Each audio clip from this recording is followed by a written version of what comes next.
So अनि आज चाहिँ म गाउँ जाँदैछु होइन गाइज। अब यता बाइक पनि रेडी भइसकेको छ अनि त्यही अब पोखराको बसाइ यति नै होला जस्तो छ मेरो चाहिँ। अब त्यो त थाहा हुन्छ गाउँ गएपछि गाइज है। ल अब भला गाउँतिरको हेर्दै गर्नु होला। अनि आज चाहिँ म गाउँ जाँदैछु। ल बाई बाई सबैजनालाई, बाई बाई पोखरा भन्ने क्या। ल सो म चाहिँ अहिले यता उतिर आइसकेको छु डुङ्गेतिर खाजा लाग्छ है। खाजा आउँदैछ चिसो पानी खाएको मनी चिसो हो भने खाजा आइसकेको छ। अब म यता छु खाजा खाना रेडी भइसक्यो। तपाईँहरू खानु होला आउनु होला भन्न चाहन्छु। ल म खाजा खाएँ ल है त। सो अब फेरि जान लाग्यो घरतिर है। डुङ्ग्रीबाट जान लाग्यो हल्का खाएर ल भला हेर्दै गर्नु होला है त। बाइकिङ काट्छु है। ल अहिले चाहिँ म यता मुङ्लिनतिर छु अरे। अनि यो चाहिँ गेट चाहिँ ट्याक्क काठमाडौँ 105 धादिङ बेसी चाहिँ 58 किलोमिटर अनि तिर्सठी 85 तातोपानी 224 किलोमिटर रहेछ। यता सबैभन्दा कम चाहिँ धादिङ रहेछ। ल मुङ्लिनबाट धादिङ चाहिँ 58 किलोमिटर रहेछ। ल चाहिँ गयो है त।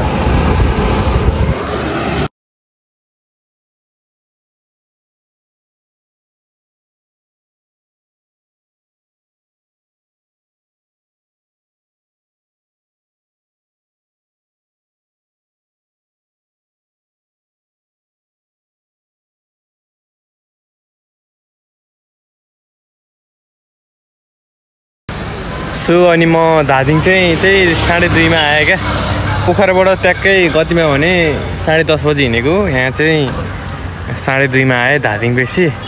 गाउँ जान्छ ड्याडीसँग भेट हुन्छ क्या। ड्याडी पनि मार्केट आउनु भएको रहेछ त्यतिर। अनि अहिले चाहिँ भेट्नु भनेको क्या त्यही भएर बस्यो हो। सँगै हुन्छ क्या आज बाउ छोरा सँगै हुन्छ त्यहाँको घर जाने। आज नि बाउ घर गएर बसेर फेरि भोलि मार्केट जानुहुन्छ क्या त्यताबाटै आरोहरूतिर। अनि हुँदै फेरि गोर्खा हुँदै जानुहुन्छ। म चाहिँ यहीँ बस्छु गाइस। अनि म चटपट ल्याएको छु यहाँनिर ट्याक्क यसरी चटपट चाहिँ खानुपर्छ आज। खतरा रस सस नहाल भनेको मरले हाल्दै चाहिँ के हो यार। कहिले सस खान्दिनँ नि त म त्यही भएर ल गाइस त्यही हो। अब अहिले बुवा आउनुहुन्छ क्या अनि त्यही भएर ट्याक्क हेरेर अनि घर जानुपर्छ। त्यो मासु ल्याइदिनु भनेको छ क्या। अनि मासु गरेर पकाउनु पर्यो नि त। म चाँडै जान्छु नि त घर। अनि ड्याडीहरू त व्यापार गर्दै जानुहुन्छ त्यही भएर हो। अहिले म देखाउँछु नि त ल हेर्दै गर्नु होला है त। अनि एउटा कुरा क्या यो डेसअप चाहिँ अनि के भयो भने होला मैले फेरेँ नि त बाटो आएर के गर्दा नि अब यस्तो धुलो बाटो छ धादिङबाट यता गएपछि फेरि त्यही हो मस्त हावा एसीमा हो क्या। सर र बाइकमा बस्यो भने त्यही हो क्या। ल चर्प खानु पर्यो अब चाहिँ गाइस है त। पलक हेर्दै गर्नु होला।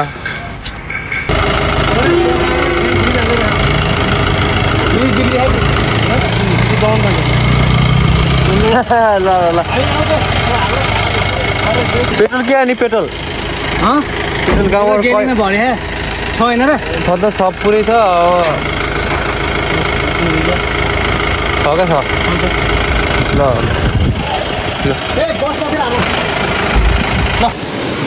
सो अहिले चाहिँ म टारबिसीको पुलमा छु। यो चाहिँ हाम्रो टारबिसीको पुल हो है। आज खोला अलिक धमिलो रहेछ। नत्र पौडी खेल्न जानुहुन्छ भनिदिनु क्या कुरो। अनि यतै हो म टारबिसी मेरो गाउँ आइसकेको छु गाइस है। अब यहाँबाट जान अलिकति लाग्छ धादिङबाट आएको अघि। ल गाइस भला हेर्दै गर्नु होला घरतिर पुग्छ। सो अब बाइकको हालत चाहिँ यस्तो छ यतातिर है। हेर्नुहोस् है बाइकको हालत यस्तो छ यतातिर। अब बाइक फसेको यस्तो ढुङ्गा हेर बाटो त खत्तमै बनाएको छ। यो तलतिर पिछे क्या अलिकति यो चाहिँ अलिकति उक्लिने ठाउँमा हो क्या। उतार जानुपर्ने रहेछ यता आइयो यस्तो हिलो भयो यार। यस्तो यार ठाउँमा खत्रै फस्यो क्या यस्तो ढुङ्गा है। ल गाइस बिजोक हो क्या आजको यार। घरतिर झन् उक्लिन लाएको थिएँ। पिच त यहाँसम्म हो क्या अलिकति थियो क्या यार। कसरी लान्छ अब यसलाई। ल यहाँबाट चाहिँ उक्लिएन घर। यहाँ दुईवटा बाइक चाहिँ यता छ। पुरै पानीले चिप्लेर पछाडि टाँगा त घुमेको भएको। आँगना त ढलान छ है फेरि केही हुन्थेन। त्यहाँबाट आएन कि उकालो छ बिजोक हो गाइस। ल अब आजको होला यति सस्का हान्दिनँ होला। म घरतिर आइसक्यो। ल हामी चाहिँ यता गाउँभन्दा तल छौँ। हिजो हो तपाईँहरू नि हामी पनि म नि जा मैले हेरेको छ पर्छ। अनि यतिर म लिन आएको चाहिँ माघबाट कुखुरा चाहिँ होइन बारीको मल म लिन आएको। ल के छ रमाइलो भइरहेको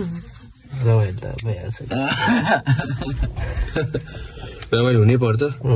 गाउँतिर कुहिरो लाग्यो फेरि पिच छ हाम्रो गाउँमा चाहिँ। पिच बवाल छ नि तेस्रो नम्बरको पिच पनि बवाल भइरहेको छ। तेस्रो हो कि तेर्सो हो त्यो बुझिहाल्छ नि। तेस्रोले कति फरक भयो थाहा? तेर्सो भने के हो तेस्रो भने के हो? प्रत्येक शब्दको प्रत्येक रस्व दीर्घले धेरै फरक पार्छ असर पार्छ नेपाली मात्रै हो क्या त्यो एउटा सरले क्या त्यो उसमा अलि मिस्टेक लेखेछ अन्त सर मिस्टेक भयो भने त नेपाली मात्र बाबु जस्तो लेख्नुहुन्छ भन्थे त्यही भएर नेपाली मात्र हो कि मिस्टेक हुने केही नै हुँदैन ल हामी चाहिँ टक्कै त दिएछौँ तपाईँहरू हिजो होइन त तपाईँहरू हिजो मैले दार्जिलिङमै भेटेँ अनि हिजो घर आएर सँगै सिधेको हामी एउटै रुममा दार्जिलिङमा चाहिँ सँगै किन भनेर पहिला लहटिदियो हामी चाहिँ म चाहिँ पहिला आएको बाइकमा लहटेको कि पानीले फेरि लुच्दै भिजाउनु त भिजाएन तर पानी डर परेको थियो हिजो तर पिच्छा हाम्रो गाउँमा पानी पऱ्यो नि के भएर ल गाई सबजनालाई हाम्रो गाउँलाई माया गरिदिनु होला भनेर माया गर्नु चाहन्छु त केही भन्दिनँ अब त्यो त्यहाँ सामान लिनु गएको सामान निकाल्न अरू मार्केट गर्दै आयो भने त त्यही भएर मैले यसो आइदिएको आज म चाहिँ गुरुजी हो क्या यसो एक्लै कमेन्ट ल मैले ल गाइज मैले चाहिँ यहाँतिर बाउसँग लिइसकेको छु बाउ यता भित्र सामान मिलाउँदैछ यो चाहिँ अब गएर खाइन्छ क्या मस्तले तपाईँ हेरेको हेरे त्यही भएर हिजो म चाहिँ हिजो आयो हो पोखराबाट तपाईँ पनि हिजो आएन अनि हिजो आएर सुत्यो ट्याक्क त्यही हो बाउहरू चाहिँ अब यहाँ सामान झार्ने कि गाउँकै दोकान हो उतातिर सामान झार्ने तपाईँहरू सामान किन्न भन्दा नि होइन उयो गाह्रो हो यो ल म चाहिँ अब खाइसकेको छु तपाईँहरू पनि हेर्दै बस्नु होला के भन्छ मुख रोशन बस्ने जस्तो भुजा यो पुरै चटपट भुजा हो क्या एकदम पिरो खतरा हुन्छ कि त्यही भएर गाइज ल मैले चाहिँ चोरिसकेको छु बाउको यतातिरबाट बाउ फेरि मार्छ थाहा भयो अन्त सिद्धले गर्नु भने फेरि पुग्दैन पसला लु सुक्का आयो कि म लिन आएको यहाँ यसो बाउ नि सामान बुझिदियो ऊ झिकेर राखिदिएको कुरो सबैजना लुकेर खानुपर्छ फेरि होइन खान त पाइन्छ क्या अरे तर यो त पसलमा गन्छ नि त फेरि गन्दाखेरि पुग्दैन भने सुटेर मैले झिकेँ भन्छ